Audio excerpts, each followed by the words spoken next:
നമസ്കാരം, കൊട്ടാരക്കര മീഡിയയിലേക്ക് സ്വാഗതം.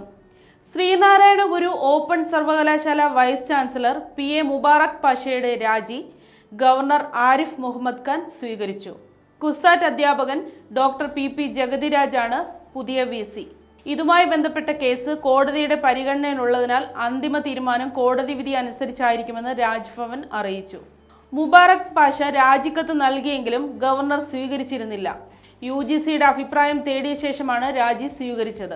നേരത്തെ ഗവർണർ നൽകിയ ഹിയറിംഗിൽ ഓപ്പൺ സർവകലാശാല VC പങ്കെടുത്തിരുന്നില്ല.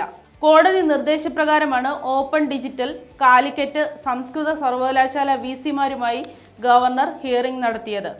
VC നിയമനത്തിന്റെ സെർച്ച് കമ്മിറ്റിയിൽ ചീഫ് സെക്രട്ടറിയെ ഉൾപ്പെടുത്തിയതും VCയെ നിയമിക്കാൻ പാനലിന് പകരം ഒരു പേര് മാത്രം സമർപ്പിച്ചതും VCമാരെ UGC പ്രതിനിധി കൂടാതെ ആദ്യ VCമാർ എന്ന നിലയിൽ സർക്കാർ നേരിട്ട് നിയമിച്ചതുമാണ് VC പദവി അയോഗ്യമാകാൻ കാരണമായി ഗവർണർ നൽകിയ നോട്ടീസിൽ ചൂണ്ടിക്കാട്ടിയത്.